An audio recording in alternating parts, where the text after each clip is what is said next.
إن الحمد لله نحمده ونستعينه ونستغفره ونعوذ بالله من شرور أنفسنا وسيئات أعمالنا.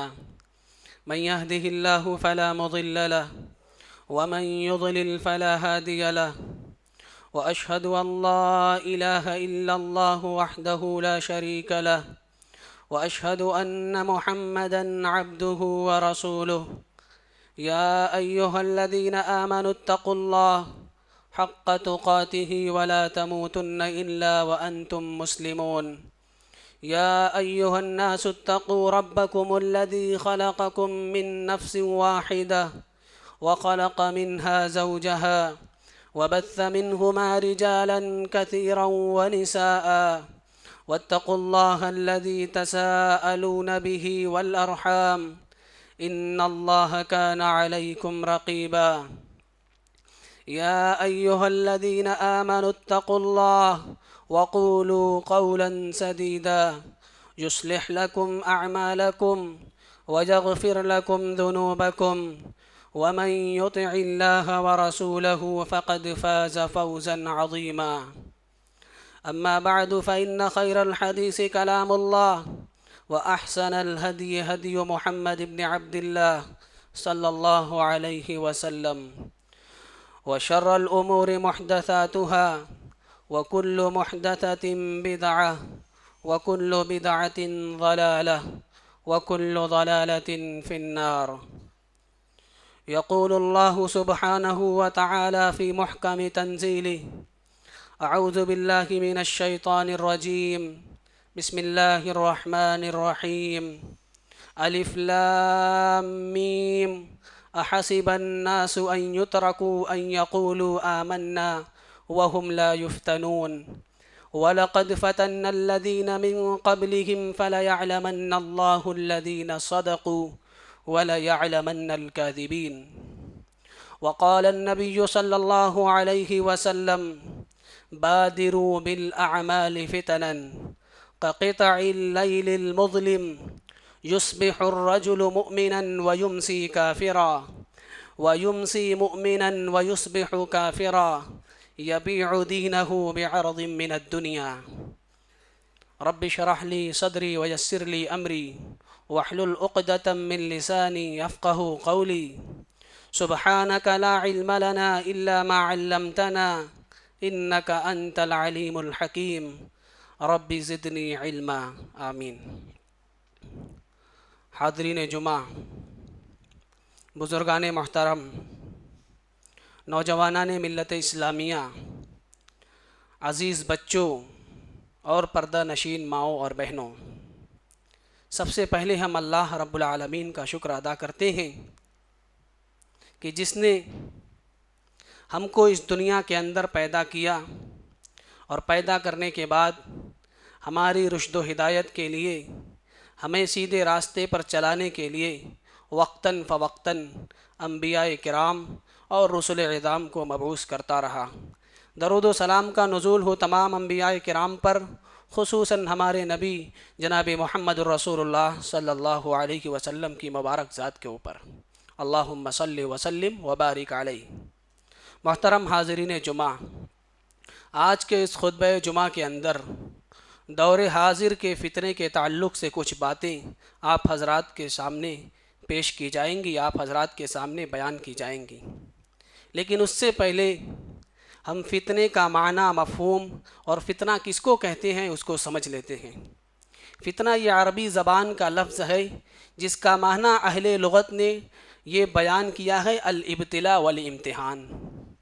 فتنہ کا لغوی معنی آزمائش اور امتحان ہے، اور اصطلاح میں، شریعت کی اصطلاح میں فتنہ کس کو کہتے ہیں؟ امام جرجانی رحمۃ اللہ علیہ لکھتے ہیں، بیان کرتے ہیں کہ الفتنۃ ما یتبین بہ حال الانسان من الخیر والشر۔ فتنہ اس کو کہتے ہیں کہ جو انسان کی اچھی اور بری حالت کو بیان کر دے، انسان کی اچھی اور بری حالت کو واضح کر دے، اسے فتنہ کہتے ہیں۔ ایک انسان کی زندگی کے اندر مختلف مواقع آتے ہیں، ایک انسان کو مختلف مراحل کا سامنا کرنا پڑتا ہے۔ کبھی اس کی زندگی میں ایک ایسا موڑ آتا ہے جس کے اندر اسے آسانیاں ہی آسانیاں ہوتی ہیں، کوئی پریشانی نہیں، کوئی مشکلات نہیں، مال و دولت کی فراوانی ہے، ہر قسم کی عیش و عشرت کی زندگی ہے، یہ بھی اس کے لیے فتنہ ہے، یہ بھی اس کے لیے ایک آزمائش ہے۔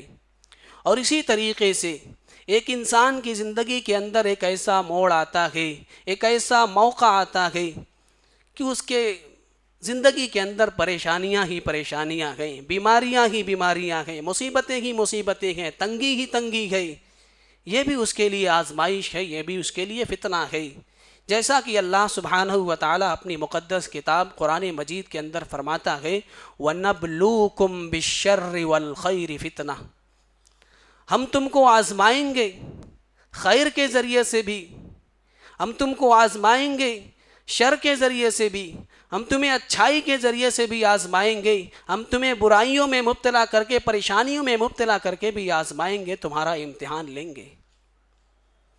فتنہ میرے بھائیوں ایک ایسی چیز ہے جب ایک انسان کی زندگی کے اندر آتا ہے تو ایک انسان کو، ایک بندہ مومن کو اپنے ایمان کو بچا پانا، اپنے دین کو بچا پانا بہت مشکل ہو جاتا ہے۔ اور ایک مومن کی زندگی میں فتنے آئیں گے، ایک مومن کو فتنوں کا سامنا کرنا پڑے گا، کیونکہ جب اللہ سبحانہ و تعالیٰ نے انبیاء کرام علیہم السلام کو نہیں چھوڑا، ان کو آزمایا، ان کی زندگی میں فتنے آئے، انہیں فتنوں کا سامنا کرنا پڑا۔ جب اللہ تبارک و تعالیٰ نے انبیاء کرام کے بعد اس روئے زمین کی جو سب سے مقدس ہستی ہے صحابہ کرام رضوان اللہ علیہم اجمعین، جب ان کو نہیں چھوڑا، ان کو بھی آزمایا گیا، ان کو بھی فتنے میں مبتلا کیا گیا، تو ہم اور آپ کیا چیز ہیں؟ اللہ سبحانہ و تعالیٰ سورہ عنکبوت کے اندر فرماتا ہے الف لام میم احسب الناس ان یترکوا ان یقولوا آمنا وهم لا یفتنون، کیا لوگوں نے یہ سمجھ رکھا ہے، کیا لوگوں نے یہ گمان کر رکھا ہے، کیا لوگوں نے یہ سوچ رکھا ہے کہ وہ اپنی زبان سے یہ کہہ دیں گے کہ آمنا، ہم اللہ رب العالمین کے اوپر ایمان لائے تو انہیں چھوڑ دیا جائے گا؟ کیا لوگوں نے یہ سوچ رکھا ہے کہ وہ یہ کہہ دیں گے کہ ہم اللہ کے اوپر ایمان لائے تو انہیں فتنے میں مبتلا نہیں کیا جائے گا، انہیں آزمایا نہیں جائے گا؟ آگے اللہ سبحانہ و تعالیٰ فرماتا ہے وَلَقَدْ فَتَنَّ الَّذِينَ مِن قَبْلِهِمْ، تم جان لو، تم سن لو اس بات کو کہ تم سے پہلے جو لوگ تھے اللہ تبارک و تعالیٰ نے ان کو بہت آزمایا، ان کو بہت آزمایا، ان کی بہت زیادہ آزمائش ہوئی۔ وَلَيَعْلَمَنَّ اللَّهُ الَّذِينَ صَدَقُوا وَلَيَعْلَمَنَّ الْكَاذِبِينَ، اور اللہ تبارک و تعالیٰ تمہیں بھی آزمائے گا، تمہارا بھی امتحان لے گا، تمہیں بھی فتنے میں مبتلا کرے گا، تاکہ اللہ تبارک و تعالیٰ جان لے کہ تم میں کون مومن ہے، کون منافق ہے، کون سچا ہے، کون جھوٹا ہے۔ میرے بھائیوں، اسی لیے اللہ تبارک و تعالیٰ نے اس دنیا کے اندر فتنے کو پیدا کیا تاکہ اس بات کی وضاحت ہو جائے، تاکہ اس بات کا فرق واضح ہو جائے کہ کون اپنے ایمان کے اوپر ثابت قدم رہنے والا ہے، کون اپنے ایمان کے اوپر جمنے والا ہے، اور کون ذرا سی مصیبت کو دیکھ کر کے، ذرا سی پریشانی کو دیکھ کر کے اپنے ایمان سے ہٹ جانے والا ہے، اپنے ایمان سے پلٹ جانے والا ہے۔ اس بات کی تفریق کے لیے، اس فرق کو واضح کرنے کے لیے اللہ تبارک و تعالیٰ نے اس دنیا کے اندر فتنے کو پیدا کیا ہے۔ میرے بھائیوں، آج ہم اور آپ جس دور سے گزر رہے ہیں یہ فتنے کا دور ہے۔ ہر طرف جدھر بھی نظر اٹھائیے آپ کو فتنہ ہی فتنہ نظر آئے گا۔ گویا کہ یہ دنیا فتنے کی آماج گاہ بن چکی ہے، یہ دنیا دار الفتن بن چکی ہے، فتنے کا گھر بن چکی ہے۔ اور اللہ کے نبی صلی اللہ علیہ وسلم کی یہ پیشین گوئی ہے کہ ایک دور ایسا آئے گا، ایک زمانہ ایسا آئے گا کہ اس دنیا کے اندر صرف فتنہ ہی فتنہ ہوگا۔ جیسا کہ راوی حدیث حضرت معاویہ بن نبی سفیان رضی اللہ تعالی عنہ ہیں، وہ بیان کرتے ہیں کہ اللہ کے نبی صلی اللہ علیہ وسلم نے فرمایا ما لم یبق فی الدنیا الا بلاء و فتنہ، ایک وقت ایسا آئے گا کہ دنیا کے اندر سوائے فتنے کے اور سوائے آزمائش کے اور کچھ بھی نہیں بچے گا۔ میرے بھائیوں، جب ایسا دور آئے گا، جب ایسا وقت آئے گا تو پیارے نبی صلی اللہ علیہ وسلم نے مسلمانوں کو حکم دیا کہ اے مسلمانوں، بادروا بالاعمال فتنا، نیک اعمال میں جلدی کرو، نیکی کے کام کرنے میں ایک دوسرے سے آگے بڑھ جاؤ، نیکی کے کام کرنے میں ایک دوسرے سے سبقت لے جاؤ۔ بادروا بالاعمال فتنا، فتنے کے دور کے شروع ہونے سے پہلے، فتنے کا زمانہ آنے سے پہلے تم نیکی کے کام کر لو۔ کقطع اللیل المظلم، کیونکہ جیسے تاریک رات کے ٹکڑے ہوتی ہیں، جیسے اندھیری رات ہوتی ہے، جب رات ہوتی ہے تو ہر طرف اندھیرا ہی اندھیرا چھا جاتا ہے، ہر طرف تاریکی ہی تاریکی ہوتی ہے، ویسے ہی جب فتنے کا دور آئے گا تو ہر طرف فتنہ ہی فتنہ ہوگا، ہر طرف فتن و فسادات ہوں گے، اس کے علاوہ اور کچھ نہیں ہوگا۔ اور فتنے کے دور میں ایک انسان کی کیا حالت ہوگی؟ اللہ کے نبی صلی اللہ علیہ وسلم آگے فرماتے ہیں، یصبح الرجل مؤمنا ویمسی کافرا ویمسی مؤمنا ویصبح کافرا، آدمی صبح کو مومن رہے گا، شام کو کافر ہو جائے گا، شام کو مومن رہے گا، صبح کو کافر ہو جائے گا۔ یبیع دینہ بعرض من الدنیا، اپنے دین کو دنیا کے ساز و سامان کے بدلے میں بیچ دے گا، یعنی دین اتنا حقیر ہو جائے گا، دین اتنا بے ویلو اور اتنا سستا ہو جائے گا کہ انسان چند روپیوں کے بدلے میں، چند پیسوں کے بدلے میں اپنے دین کا اور اپنے ایمان کا سودا کر لے گا، اپنے دین کو اور اپنے ایمان کو بیچ دے گا۔ میرے بھائیوں، ایسے دور میں اللہ کے نبی صلی اللہ علیہ وسلم فرماتے ہیں کہ ایک مومن کیا کرے گا، ایک مومن کی کیا حالت ہوگی۔ اللہ کے نبی صلی اللہ علیہ وسلم نے اس کو بھی بیان کر دیا۔ والذی نفسی بیدی، اللہ کے نبی صلی اللہ علیہ وسلم فرماتے ہیں کہ اس ذات کی قسم جس کے قبضے میں میری جان ہے، لا تذهب الدنیا حتی یمر الرجل علی القبر، دنیا اس وقت تک ختم نہیں ہوگی، دنیا اس وقت تک فنا نہیں ہوگی جب تک کہ اس دنیا کے اندر رہنے والا ایک نیک انسان ایک قبر کے پاس سے گزرے گا اور کہے گا، یا لیتنی مکان صاحب ھذا القبر، کہ اے کاش میں اس قبر کے اندر ہوتا، میں اس دنیا کے اندر زندہ نہ ہوتا، میں اس قبر کے اندر ہوتا اور میں دنیا کے فتنے سے اپنے آپ کو بچا لیتا۔ یعنی فتنے کے دور میں اس کے دین کو، اسے اپنے دین کی حفاظت کر پانا، اسے اپنے دین کو بچا پانا، اپنے ایمان کو بچا پانا اتنا مشکل ہو جائے گا کہ وہ قبرستان میں جا کر کے یہ آرزو کرے گا، یہ تمنا کرے گا کہ یا لیت مکانی ھذا، اے کاش یہ میرا مکان ہوتا، اے کاش میں اس جگہ دفن ہوتا، میں اس دنیا کے اندر زندہ نہ ہوتا اور مجھے فتنوں کا سامنا نہ کرنا پڑتا۔ میرے بھائیوں، ذرا ہم اپنے سماج کا جائزہ لیں، ہم اپنے سوسائٹی کا، اپنے معاشرے کا جائزہ لیں، اپنی بستی کا جائزہ لیں۔ کیا کوئی جگہ ایسی ہے جہاں پر فتنہ نہ ہو؟ آپ اپنے گھر کا جائزہ لے لیں، مسجدوں کا جائزہ لے لیں، مارکیٹ کا جائزہ لے لیں، اپنے جمعیت اور جماعت کا جائزہ لے لیں، ہر جگہ فتنہ ہی فتنہ ہے۔ آئیے ایک حدیث آپ کو میں سناتا ہوں۔ اللہ کے نبی صلی اللہ علیہ وسلم ایک مرتبہ مدینہ کے محلات میں تھے، مدینہ کی بلڈنگوں میں سے ایک بلڈنگ کے اوپر چڑھتے گئے۔ راوی حدیث حضرت اسامہ بن زید رضی اللہ تعالی عنہ ہیں۔ وہ کہتے ہیں کہ اللہ کے نبی صلی اللہ علیہ وسلم مدینہ کی بلڈنگوں میں سے، مدینہ کے محلات میں سے ایک محل کے اوپر چڑھتے ہیں اور صحابہ کرام سے پوچھتے ہیں کہ اے میرے صحابہ، ذرا یہ بتاؤ کہ مجھ کو جو چیزیں نظر آ رہی ہیں، میں جن چیزوں کو دیکھ رہا ہوں، کیا تم بھی اس کو دیکھ پا رہے ہو؟ تو صحابہ کرام نے کہا کہ نہیں، اے اللہ کے نبی، ہم اس چیز کو نہیں دیکھ پا رہے ہیں۔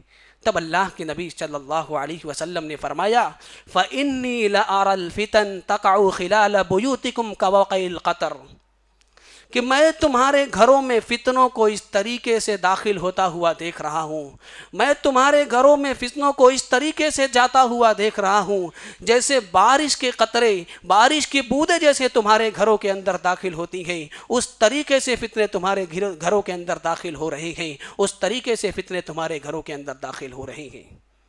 میرے بھائیوں، اللہ کے نبی صلی اللہ علیہ وسلم کے اس فرمان کو اپنے سامنے رکھیں اور ذرا ہم اپنے گھر کا جائزہ لیں کہ کیا ہمارا گھر فتنے کی آماجگاہ نہیں ہے؟ کیا ہمارا گھر فتنے سے محفوظ نہیں ہے؟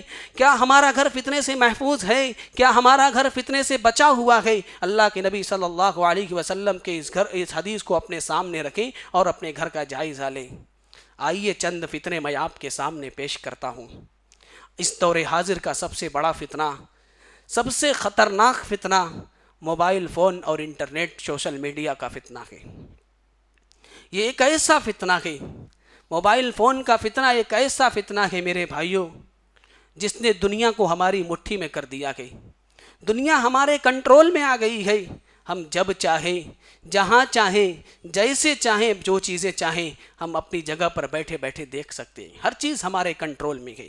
اور جب سے 4G اور 5G کا دور آیا، جب سے 4G اور 5G کا زمانہ آیا، اس نے بے حیائی، بے غیرتی، فحاشی، عریانیت اور ننگے پن کا ایسا طوفان کھڑا کیا ہے کہ اللہ کی پناہ۔ آج سوشل میڈیا اس سے بڑھ کر کے اس میں آگ میں گھی ڈالنے کا کام کر رہا ہے۔ آج ہمارے نوجوانوں کو جس طریقے سے سوشل میڈیا نے تباہ و برباد کر دیا ہے، جس طریقے سے ہمارے نوجوانوں کو سوشل میڈیا نے تباہی کے دہانے پر لا کر کے کھڑا کر دیا ہے، یہ بیان سے باہر ہے۔ آج گھر میں بچے کے ہاتھ میں بھی موبائل ہے، بچی کے ہاتھ میں بھی موبائل ہے۔ بچی رات میں تاریکی میں کس سے چیٹ کرتی ہے، کس سے گفتگو کرتی ہے، سوشل میڈیا پر کس سے بات کر رہی ہے، نہ ماں کو خبر ہے، نہ باپ کو خبر ہے کہ اس کا بیٹا رات کی تنہائی میں کس سے گل کھلا رہا ہے، کس سے عشق لڑا رہا ہے، کس سے چیٹنگ کر رہا ہے۔ ماں کو خبر نہیں ہے، باپ کو خبر نہیں ہے۔ میرے بھائیوں، یہ اس دور کا سب سے بڑا فتنہ ہے۔ اور آج دشمنان اسلام کو سوشل میڈیا کے اس پلیٹ فارم کے ذریعے سے ہماری نئی نسلوں کو کمزور کرنے کی، ہماری نئی نسلوں کو کمزور اور بالکل مجبور اور لاغر کرنے کا ان کو ایک ہتھیار اور ایک اسلحہ مل گیا ہے۔ اس کے ذریعے سے وہ ہماری نئی نسلوں کو ٹارگٹ کر رہے ہیں، ہماری نئی نسلوں کو تباہ کر رہے ہیں۔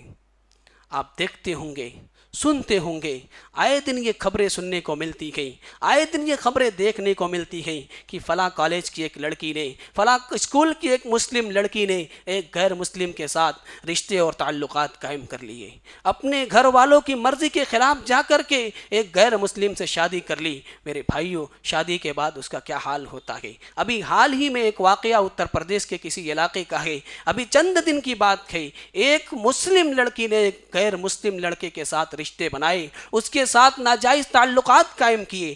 جب وہ لڑکا اس کے ساتھ جسمانی تعلقات قائم کر لیتا ہے، جب جسمانی تعلقات بنا لیتا ہے اور وہ بچی جب پریگننٹ ہو جاتی ہے تو اس کے بعد کیا کرتا ہے؟ اس کو زہر دے کر کے مار دیتا ہے، اس کو زہر دے کر کے قتل کر دیتا ہے۔ میرے بھائیوں، یہ صورتحال ہے۔ اس طریقے سے آج ہماری نئی نسلوں کو ٹارگٹ کیا جا رہا ہے، اس طریقے سے آج ہماری نئی نسلوں کو کمزور کیا جا رہا ہے، اور ہم خاموشی کے ساتھ بیٹھے ہوئے ہیں، ہم تماشا بن کر کے دیکھ رہے ہیں۔ میرے بھائیوں، ہم کب ہوش میں آئیں گے؟ ہم کب جاگیں گے؟ میرے بھائیوں، کسی قوم کی مضبوطی جو ہوتی ہے، کسی قوم کی جو سب سے مضبوط کڑی ہوتی ہے، کسی قوم کی جو سب سے طاقتور اور مضبوط چیز ہوتی ہے، وہ اس قوم کے نوجوان ہوتے ہیں۔ اور جس قوم کے نوجوان کمزور ہو جائیں، جس قوم کے نوجوان پیڑھی کے اندر، ینگ جنریشن کے اندر ویکنس آ جائے، وہ قوم تباہی اور بربادی کے دہانے پر چلی جاتی ہے۔ اس قوم کو تباہ ہونے سے، اس قوم کو برباد ہونے سے کوئی چیز نہیں روک سکتی۔ صرف ہماری مسلم لڑکیوں کو ٹارگٹ نہیں کیا جا رہا ہے، ہمارے مسلم لڑکوں کو بھی ٹارگٹ کیا جا رہا ہے۔ آپ اس کے بارے میں بھی دیکھتے ہوں گے، اس کے بارے میں بھی سنتے ہوں گے۔ کالج میں پڑھنے والا ایک لڑکا کسی سوشل میڈیا کے ذریعے کسی غیر مسلم لڑکی سے، کسی نان مسلم لڑکی سے ریلیشن میں آ گیا، چیٹنگ ہو رہی ہے، بات ہو رہی ہے، بات ہوتے ہوتے عشق و محبت تک پہنچ گئی، اور پھر بات آگے بڑھتے ہوئے رشتہ داری اور شادی بیاہ تک بات پہنچ گئی۔ اس کے بعد لڑکی کے گھر والے لڑکے کو بلاتے ہیں، لو جہاد کے نام پر اس کا مرڈر کر دیا جاتا ہے، لو جہاد کے نام پر اس کو قتل کر دیا جاتا ہے، لنچنگ کر کے اس کے گھر والے، اس کی فیملی والے اس نوجوان کو قتل کر دیتے ہیں۔ یہ خبریں بھی آپ کو ہندوستان کے کسی نہ کسی بستی، کسی نہ کسی خطے اور کسی نہ کسی علاقے سے دیکھنے اور سننے کو ملتی ہے۔ اللہ تبارک و تعالی امت مسلمہ کی، اور خصوصاً امت مسلمہ کے نوجوانوں کی، ینگ جنریشن کی اللہ تبارک و تعالی اس فتنوں سے حفاظت فرمائے۔ میرے بھائیوں، آج کے زمانے میں اگر ہمارا کوئی مسلمان بھائی سوشل میڈیا کے فتنے سے دور ہے، اگر اس کا فیس بک پر کوئی اکاؤنٹ نہیں ہے، انسٹاگرام پر کوئی اکاؤنٹ نہیں ہے، تو آج لوگ اس کا مذاق اڑاتے ہیں، اس کے اوپر ہنستے ہیں، اس سے کہتے ہیں کہ تم کون سے زمانے میں جی رہے ہو۔ میرے بھائیوں، وہ کم عقل نہیں ہے، وہ بیوقوف نہیں ہے، بلکہ اس نے اپنے آپ کو فتنے سے بچا کر کے رکھا ہوا ہے، اپنے آپ کو فتنے سے دور کر کے رکھا ہوا ہے۔ اور جو اپنے آپ کو بہت اسمارٹ سمجھتے ہیں، جو اپنے آپ کو بہت عقل مند اور دانش مند سمجھتی گئی اور دن رات موبائل فون میں لگے رہتی گئی، دن رات سوشل میڈیا فیس بک اور انسٹاگرام پر لگے رہتی گئی، اور دن رات ان کی انگلیاں موبائل فون کے اسکرین پر ناچتی رہتی گئی، اور نہ جانے کیا کیا دیکھتے ہیں اللہ تبارک و تعالی جانتا ہے، ان کا کان جانتا ہے، ان کی آنکھ جانتی ہے، یا جو انگلیاں ان کے اسکرین کے اوپر ناچتی ہے وہ جانتی ہے۔ اللہ تبارک و تعالی کا فرمان ایسے لوگوں کے لیے ہے، حتی اذا ما جاؤوها شہد علیہم سمعہم وابصارہم وجلودہم بما کانوا یعملون۔ ایسے لوگ جو دن رات سوشل میڈیا پر لگے رہتے ہیں، جب قیامت کے دن آئیں گے تو اللہ تبارک و تعالی ان کی آنکھوں کو ان کے خلاف گواہ بنا کر کے کھڑا کر دے گا، ان کے کانوں کو ان کے خلاف گواہ بنا کر کے کھڑا کر دے گا، وجلودہم، اور ان کی انگلیوں کی جو اسکن ہے جس سے موبائل ٹچ کرتے ہیں، ان کی اسکن کو، ان کی چمڑیوں کو ان کے خلاف گواہ بنا کر کے کھڑا کر دے گا، ان کی آنکھ اس کے خلاف گواہی دے گی، اس کے کان اس کے خلاف گواہی دیں گے، اس کی چمڑیاں، اس کی اسکن اس کے خلاف گواہی دے گی۔ حیران ہو کر کے کہے گا قالوا لجلودہم لما شہدتم علینا، اے چمڑی تو بول کیسے رہی ہے، تیرے اندر بولنے کی طاقت کہاں سے آ گئی؟ تو چمڑی بولے گی انطقنا اللہ الذی انطق کل شیء، اللہ تبارک و تعالیٰ نے آج ہر چیز کو بولنے کی طاقت دے دی ہے، اللہ تبارک و تعالیٰ نے آج ہر چیز کے اندر بولنے کی صلاحیت دے دی ہے، اور یہ تمام کی تمام چیزیں اس کے خلاف گواہی دیں گی، اس کے سارے کرتوتوں کو اللہ رب العالمین کے سامنے بیان کر دیں گی۔ جو اپنے آپ کو بہت اسمارٹ سمجھتے ہیں، جو اپنے آپ کو بہت ہوشیار اور چالاک سمجھتے ہیں، دن رات سوشل میڈیا پر لگے رہتے ہیں۔ اور اسی طریقے سے ہمارے بہت سے نوجوان ہیں جو فیس بک اور انسٹاگرام پر کوئی پوسٹ کیا تو اس بات کی فکر رہتی ہے کہ کتنے لائک ملے، کتنے لوگوں نے دیکھا، کتنے لوگوں نے شیئر کیا، انہیں اپنے فیس بک کی فکر ہے، اس بک کی فکر نہیں ہے جو اللہ تبارک و تعالیٰ کل قیامت کے دن ان کے گریبان میں ڈال دے گا، کل قیامت کے دن اللہ تبارک و تعالیٰ ان کی گردنوں کے اندر لٹکا دے گا۔ اللہ تبارک و تعالیٰ فرماتا ہے وَكُلَّ إِنسَانٍ نَلْزَمْنَاهُ طَائِرَهُ فِي عُنُقِهِ وَنُخْرِجُ لَهُ يَوْمَ الْقِيَامَةِ كِتَابًا يَلْقَاهُ مَنشُورًا۔ کل قیامت کے دن جو لوگ جن کو دنیا کے اندر اپنے فیس بک کے پیج کی فکر ہے، اس بک کی نامہ اعمال کی فکر نہیں ہے، وہ اس بات کو سن لیں کل قیامت کے دن اللہ تبارک و تعالیٰ ان کے نامہ اعمال کو ان کی گردنوں کے اندر لٹکا دے گا۔ اس نامہ اعمال کے اندر اس کے اچھے برے تمام کرتوت ہوں گے۔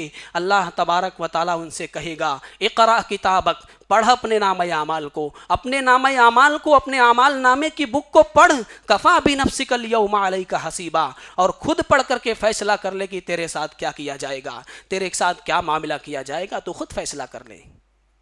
اور کتنے ہمارے مسلم نوجوان ہیں، کتنے ہماری مسلم مائیں بہنیں ہیں جو اپنی تصویر کو اس دنیا کے اندر چمکانے کے لیے، اپنی صورت کو خوبصورت بنانے کے لیے، اپنے فیس کو گلو والا بنانے کے لیے دنیا کے اندر طرح طرح کے کیمرے یوز کرتے ہیں، فلٹر یوز کرتے ہیں، اور اپنی تصویر کو خوبصورت بنا کر کے سوشل میڈیا پر پوسٹ کرتے ہیں تاکہ زیادہ سے زیادہ لوگوں کی لائک ملے، زیادہ سے زیادہ لوگوں کی لائک ملے، لوگ اس کو پسند کریں۔ میرے بھائیوں، کل قیامت کے دن ایسے لوگوں کے بارے میں اللہ تبارک و تعالیٰ نے فرمایا وجوہ یومئذ علیہا غبرہ ترہقہا قطرہ اولئک ھم الکفرۃ الفجرہ۔ کچھ چہرے ایسے ہوں گے جو کل قیامت کے دن اللہ تبارک و تعالیٰ نے فرمایا جن کے چہرے کے اوپر گرد و غبار ہوگا، جن کے فیس جو ہے ڈسٹ والے ہوں گے، ان کے فیس کے اوپر ڈسٹ بھرا ہوگا۔ کچھ چہرے ایسے ہوں گے جن کو اللہ تبارک و تعالیٰ بالکل سیاہ کر دے گا، بالکل بلیک کر دے گا۔ کچھ چہرے ایسے ہوں گے جن کو اللہ تبارک و تعالیٰ بالکل اداس کر دے گا۔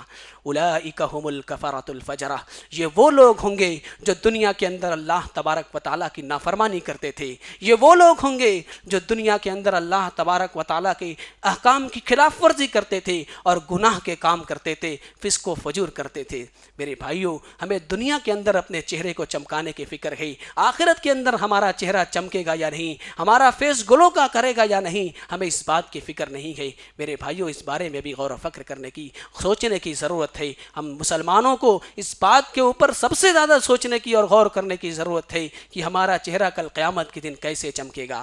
اللہ کے نبی صلی اللہ علیہ وسلم نے اس کے بارے میں بیان کیا ہے کہ میں اپنے امتی کو قیامت کے دن پہچان لوں گا۔ کیسے پہچانیں گے؟ صحابہ کرام نے جب پوچھا تو کہا کہ میرے امتی جب کل قیامت کے دن آئیں گے تو ان کے اعضائے وضو چمک رہے ہوں گے، ان کے اعضائے وضو چمک رہے ہوں گے، ان کے چہرے بالکل چمک رہے ہوں گے، میں ان کے چمک کی وجہ سے میں ان کو پہچان لوں گا۔ معلوم ہوا کہ جو اس دنیا کے اندر زیادہ سے زیادہ نمازیں پڑھنے والا ہوگا، نمازوں کی پابندی کرنے والا ہوگا، وضو کا اہتمام کرنے والا ہوگا، اس کا چہرہ کل قیامت کے دن چمکے گا۔ اللہ تبارک و تعالی ہم تمام لوگوں کے چہرے کو کل قیامت کے دن سیاہ ہونے سے، بدنما ہونے سے بچائے، آمین۔ اور اسی طریقے سے موبائل فون کا ایک اور فتنہ جو ہم اور آپ دیکھتے ہیں، ہم اور آپ مسجدوں میں آتے ہیں نماز کے لیے، اپنے ساتھ میں موبائل فون کو بھی لاتے ہیں۔ مسجد کے اندر نماز کے لیے ایک انسان آتا ہے، اللہ تبارک و تعالیٰ سے اس کا تعلق ہوتا ہے، اللہ تبارک و تعالیٰ کے سامنے وہ کھڑا ہوتا ہے، اللہ تبارک و تعالیٰ کے سامنے ہو کر کے ہم کلام ہوتا ہے، اللہ تبارک و تعالیٰ اس کی نظروں کے سامنے ہوتا ہے، اللہ تبارک و تعالیٰ اس کو دیکھ رہا ہے، وہ اللہ تبارک و تعالیٰ کو دیکھ رہا ہے۔ یہ نماز کی کیفیت ہوتی ہے۔ خشوع و خضوع کے ساتھ نماز پڑھتا ہے تو اس کی نماز میں سے اس کو مزہ آتا ہے، اس کو لذت ملتی ہے۔ لیکن بدقسمتی یہ ہے، افسوس یہ ہے کہ آج ہماری نماز کا کیا حالت ہے۔ ہم اپنی مسجد کا جائزہ لے لیں، کوئی ایسی نماز نہیں ہے، چاہے فجر ہو، ظہر ہو، عصر ہو، مغرب ہو، عشاء ہو، کوئی ایسی نماز نہیں ہے کہ کسی نہ کسی صف سے کسی نہ کسی آدمی کے موبائل کے رنگ ٹون کی آواز نہ سنائی دے۔ میرے بھائیوں، رنگ ٹون بجی، نماز سے خشوع و خضوع ختم ہو گیا۔ یہ موبائل فون ایک ایسا فتنہ ہے جس نے ہماری نمازوں کو برباد کر کے رکھ دیا ہے۔ ہماری نمازوں سے خشوع و خضوع ختم ہو گیا ہے، اور حد تو تب ہوتی ہے، ہم کو موبائل فون سے اتنی محبت ہے، اتنا لگاؤ ہے کہ 10 منٹ کے لیے ہم اپنے موبائل کو خود سے دور نہیں رکھ سکتے، 10 منٹ کے لیے ہم اپنے موبائل کو خود سے الگ نہیں کر سکتے۔ الگ کرنا تو دور کی بات ہے میرے بھائیوں، ہم اس کو ہم اس کو سوئچ آف کرنا یا فلائٹ موڈ میں کرنا گوارا نہیں کرتے۔ کتنے ایسے ہمارے بھائی ہیں جو مسجد میں آتے ہیں، موبائل فون کو وائبریٹ میں کر لیتے ہیں، دوران نماز جب کسی کی کال آ گئی، موبائل وائبریٹ کر رہا ہے تو ساتھ میں وہ بھی وائبریٹ ہوتے رہتے ہیں۔ کتنے ایسے لوگ ہیں جن کا موبائل سائلنٹ ہے، لا کر کے مسجد کے مصلے پر رکھ دیا، مسجد کے مصلے پر لا کر کے رکھ دیا، کال آتی ہے تو موبائل کی فلش لائٹ چمک رہی ہے، فلش لائٹ کے چمکنے کی روشنی، فلش لائٹ کی روشنی کی چمک جن کی آنکھوں تک پہنچتی ہے، اس صف میں جتنے لوگ ہوتے ہیں، جتنی لوگوں کی آنکھوں تک وہ چمک پہنچتی ہے، اتنی لوگوں کی نماز سے خشوع و خضوع ختم ہو جاتا ہے، اتنے لوگوں کی نماز سے خشوع و خضوع ختم ہو گیا۔ میرے بھائیوں، یہ صورتحال ہے آج ہماری مسجد میں نمازیوں کی، اور اس کے خلاف کوئی آواز اٹھانے والا نہیں ہے، اس کے خلاف کوئی بولنے والا نہیں ہے۔ ہاں، اس کے خلاف بولنے والے ضرور مل جائیں گے۔ امام صاحب مسجد میں 1 منٹ لیٹ سے آ گئے، امام صاحب مسجد میں 1 منٹ دیر سے آ گئے، فجر کی نماز میں اگر امام صاحب کی کے اوپر نیند کا غلبہ ہو گیا، کسی وجہ سے مسجد میں تاخیر سے آئے، تو تمام مصلی اس کے خلاف آواز اٹھائیں گے، تمام مصلی اس کے خلاف کمنٹ کریں گے، لیکن کوئی اس کے خلاف آواز اٹھانے والا نہیں ہے جس نے ہماری نمازوں کو برباد کر دیا ہے، جس نے ہماری نمازوں سے خشوع و خضوع کو ختم کر دیا ہے۔ میرے بھائیوں، ایک مصلی جب نماز پڑھتا ہے، ایک نمازی جب نماز پڑھتا ہے، تو اللہ تبارک و تعالیٰ کی رحمت اس کا احاطہ کیے ہوئے ہوتی ہے، اللہ رب العالمین کی رحمت اس کو گھیر لیتی ہے، لیکن جیسے ہی نماز سے اس کا اللہ تبارک و تعالیٰ سے اس کا کانٹیکٹ ختم ہوتا ہے، اس کی توجہ اللہ تبارک و تعالیٰ کی جانب سے ہٹ کر کے اس موبائل کی جانب جاتی ہے، رحمت کا سلسلہ ختم ہو جاتا ہے۔ میرے بھائیوں، کتنا بڑا فتنہ یہ موبائل کا ہے، ہم اس سے اندازہ لگا سکتے ہیں، لیکن اس کے خلاف کوئی آواز اٹھانے والا نہیں ہے۔ اسی طریقے سے ایک اور فتنہ اس موبائل فون اور انٹرنیٹ سے ریلیٹڈ ہے۔ آج ہمارے سماج اور معاشرے میں بہت سے ایسے لوگ ہیں جو گوگل کے ذریعے سے، انٹرنیٹ کے ذریعے سے چند دین کی باتیں سیکھ لیتے ہیں، چند باتیں حاصل کر لیتے ہیں، 1-2 کتابیں پڑھ کر کے دین کی جانکاری حاصل کر لیتے ہیں تو اپنے آپ کو عالم سمجھنے لگتے ہیں، لوگوں سے کہتے ہیں کہ میرے پاس آؤ، میں تمہیں دین کی باتیں بتا رہا ہوں، میں تمہیں فتوے دے رہا ہوں، میں تمہیں دین کی تعلیم بتلا رہا ہوں، فلاں کے پاس کوئی علم نہیں ہے، فلاں کے پاس کوئی جانکاری نہیں ہے۔ ایسے لوگوں کے بارے میں امام شافعی رحمۃ اللہ علیہ نے بیان کیا کہ امام شافعی رحمۃ اللہ علیہ ایسے لوگوں کے بارے میں بیان کرتے ہیں کہ ایسے لوگوں کی مثال اس لکڑہارے کے مانند ہے جو لکڑہارا جنگل میں رات کی تاریکی میں، رات کے اندھیرے میں لکڑیاں کاٹنے کے لیے جاتا ہے۔ جب لکڑیاں کاٹ لیتا ہے تو اس کو چن کر کے اکٹھا کر کے رسی میں باندھتا ہے، اور جیسے ہی اٹھانے کے لیے جاتا ہے کہ اٹھا کر کے اپنے سر کے اوپر رکھوں اور اس کے بعد اس کو گھر لے کر جاؤں، اس بات سے بے خبر ہوتا ہے کہ اس لکڑیوں کے اندر، اس لکڑیوں میں سانپ لپٹا ہوا ہے۔ جیسے ہی لکڑی اٹھانے جاتا ہے سانپ اس کو کاٹ لیتا ہے، اس کا قصہ ختم۔ یہ صورتحال ہے ایسے لوگوں کی۔ اور امام ابن حجر رحمہ اللہ اپنے بیٹے کو نصیحت کرتے ہوئے کہتے ہیں کہ اے میرے بیٹے، جب تم سماج اور معاشرے کے اندر ایسے لوگوں کو دیکھو جو دو چار کتابیں پڑھ کر کے اپنے آپ کو عالم سمجھتے ہیں، جب سماج اور معاشرے کے اندر ایسے لوگوں کو دیکھو جو سماج اور معاشرے کے اندر دو چار کتابیں پڑھ کر کے اپنے آپ کو مفتی سمجھتے ہیں اور فتوے دینا شروع کر دیتے ہیں، تو ایسے لوگوں سے ہوشیار ہو جاؤ، ایسے لوگوں سے بچ کر رہو، کیونکہ یہ شیطان سے بھی زیادہ خطرناک ہیں، یہ شیطان سے بھی زیادہ ڈینجر ہیں۔ ایسے لوگوں کے بارے میں امام ابن حجر رحمہ اللہ نے اپنے بیٹے کو نصیحت کی ہے کہ ایسے لوگوں سے بچ کر رہو۔ لیکن بدقسمتی یہ ہے کہ آج سماج اور معاشرے کے اندر آپ کو ایسے کچھ لوگ مل جائیں گے، ایسے کچھ لوگ مل جائیں گے جو 5 وقت کی نماز پڑھ لیے، تھوڑی بہت جانکاری حاصل کر لی، اپنے آپ کو فرشتہ سمجھنے لگے، اپنے آپ کو مقربین اور ملائکہ سمجھنے لگے۔ اس کے بعد یہ لوگ کیا کرتے ہیں؟ علماء کرام کے اوپر کمنٹ کرتے ہیں، علماء کرام کے اوپر انگلیاں اٹھاتے ہیں، علماء کو اپنی تنقید کا نشانہ بناتے ہیں، ان کے اوپر کمنٹ کرتے ہیں، ان کو عزت کا مقام نہیں دیتے، ان کا نام تک ادب کے ساتھ نہیں لیتے۔ ایسے لوگ بھی اس سماج اور معاشرے کے اندر موجود ہیں، اور ایسے لوگ آگے چل کر کے قوم کے سردار بنتے ہیں، قوم کے امیر اور قوم کے رئیس بنتے ہیں۔ اور ایسے لوگوں کے بارے میں اللہ کے نبی صلی اللہ علیہ وسلم نے یہ پیشین گوئی کر دی ہے۔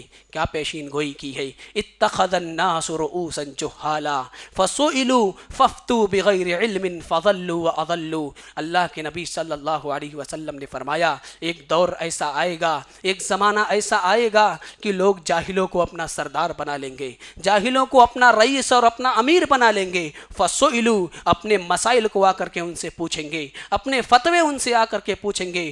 فافتوا بغیر علم، ان کے پاس نالج نہیں ہے، ان کے پاس جانکاری نہیں ہے، لیکن اس کے باوجود بھی وہ فتوے دیں گے۔ فضلوا واضلوا، خود بھی گمراہ ہوں گے اور دوسروں کو بھی گمراہ کریں گے۔ میرے بھائیو، یہ اس دور کا سب سے بڑا فتنہ ہے۔ اللہ تبارک و تعالیٰ اس فتنے سے ہماری حفاظت فرمائے۔ میرے بھائیو، جب اس قسم کے فتنے ہم دیکھیں تو ایسی صورت میں ہماری کیا ذمہ داری ہے، ایسی صورت میں ہماری کیا رسپانسبلٹی ہے، ہمیں کیا کرنا چاہیے؟ اللہ کے نبی صلی اللہ علیہ وسلم کے ایک صحابی ہیں جن کو سر رسول کہا جاتا ہے، جو نبی صلی اللہ علیہ وسلم کے راز کی باتوں کو جانتے تھے۔ آپ صلی اللہ علیہ وسلم اپنے راز کی باتیں ان کو بتاتے تھے۔ حضرت حذیفہ بن یمان رضی اللہ تعالیٰ عنہ، وہ کہتے ہیں کہ اللہ کے نبی صلی اللہ علیہ وسلم کے پاس لوگ خیر کی باتیں، نیکی کی باتیں اور بھلائی کی باتیں آ کر کے پوچھتے تھے، سوال کرتے تھے، اور میں اللہ کے نبی صلی اللہ علیہ وسلم سے شر کے بارے میں، برائیوں کے بارے میں پوچھتا تھا، تاکہ جب برائیوں کو دیکھوں، تاکہ میں فتنوں کو دیکھوں، اور جب فتنوں کو دیکھوں تو اس سے میں اپنے آپ کو بچا سکوں۔ معلوم ہوا کہ اس فتنوں کے دور میں ہمیں اپنے آپ کو بچانا ہے تو ہمیں دینی علم حاصل کرنا ہوگا، دین کی جانکاری رکھنی ہوگی، اور اپنی زبان کی، اپنے نفس کی اور اپنے ہاتھ کو کنٹرول میں رکھنا ہوگا، اپنے نفس کی حفاظت کرنی ہوگی۔ حضرت عبداللہ ابن مسعود رضی اللہ تعالی عنہ راوی حدیث ہیں، وہ کہتے ہیں کہ اللہ کے نبی صلی اللہ علیہ وسلم نے فرمایا کہ ایک دور ایسا آئے گا جب سونے والا لیٹنے والے سے بہتر ہوگا، لیٹنے والا بیٹھنے والے سے بہتر ہوگا، بیٹھنے والا کھڑا رہنے والے سے بہتر ہوگا، کھڑا رہنے والا چلنے والے سے بہتر ہوگا، چلنے والا دوڑنے والے سے بہتر ہوگا، دوڑنے والا سوار والے سے بہتر ہوگا۔ حضرت عبداللہ ابن مسعود رضی اللہ تعالیٰ عنہ نے فرمایا کہ اے اللہ کے نبی صلی اللہ علیہ وسلم، فَبِمَ تَأْمُرُنِي أَدْرَكْتُ هَذَا الزَّمَانَ، اگر میں اس زمانے کو پالوں، اگر میں ایسے دور کو دیکھ لوں تو ایسی صورت میں آپ ہمیں کیا حکم دیتے ہیں، میں کیا کروں ایسی صورت میں؟ تو اللہ کے نبی نبی صلی اللہ علیہ وسلم نے ان کو بیان کیا، ان کو حکم دیا، اکفف نفسک ویدک ودخل دارک، کہ اپنے نفس کے اوپر کنٹرول کرنا، اپنے نفس کو قابو میں رکھنا، خواہشات نفس کے پیچھے مت بھاگنا، اور اپنے گھروں کے اندر رہنا، اپنے ہاتھ کو قابو میں رکھنا۔ میرے بھائیوں، کتنی بہترین چیز اللہ کے نبی صلی اللہ علیہ وسلم نے بیان کی کہ اس فتنے کے دور میں تمہیں کیا کرنا ہے۔ اور آگے حضرت عبداللہ ابن مسعود پوچھتے ہیں کہ اچھا یہ بتائیے کہ اگر فتنہ میرے گھر کے اندر داخل ہو جائے تو میں کیا کروں؟ تو کہا کہ تم اپنے خوابگاہ میں جہاں تم سوتے ہو وہاں چلے جاؤ۔ کہا کہ اگر وہاں فتنہ آ جائے تو کیا کروں؟ تو کہا کہ جہاں تم نماز پڑھتے ہو وہاں چلے جاؤ۔ اور اس کے بعد اللہ کے نبی صلی اللہ علیہ وسلم نے اپنے داہنے ہاتھ سے دوسرے ہاتھ کی ہتھیلی کو پکڑ کر کے کہا کہ تم یہ کہو ربی اللہ، میرا رب اللہ ہے، میرا رب اللہ ہے۔ یہ بتایا اللہ کے نبی صلی اللہ علیہ وسلم نے کہ فتنوں کے دور میں تم ایسا کرو۔ اور ساتھ ہی ساتھ فتنے کو دور میں فتنے سے بچنے کی اللہ کے نبی صلی اللہ علیہ وسلم نے ہم کو ایک دعا سکھلائی گئی۔ وہ دعا کیا گئی؟ اللہ تبارک و تعالیٰ نے آپ کو وہ دعا سکھلائی تھی، یا محمد اذا صلیت، ترمذی شریف کی روایت ہے کہ اے نبی صلی اللہ علیہ وسلم جب آپ نماز پڑھ لیں تو آپ یہ کہیں اللہم انی اسألک فعل الخیرات وترک المنکرات وحب المساکین واذا اردت بعبادک فتنة فاقبضنی الیک غیر مفتون۔ اللہ کے نبی صلی اللہ علیہ وسلم نے ہم کو یہ دعا سکھلائی ہے۔ ہماری ذمہ داری ہے کہ ہم ان دعاؤں کو یاد کریں، ان دعاؤں کا اہتمام کریں۔ آخر میں اللہ تبارک و تعالیٰ سے دعا ہے کہ اللہ تبارک و تعالیٰ امت مسلمہ کے جان و مال کی ہر قسم کے ظاہری فتنے سے، ہر قسم کے باطنی فتنے سے اللہ تبارک و تعالیٰ حفاظت فرما۔ آمین۔ تقبل یا رب العالمین۔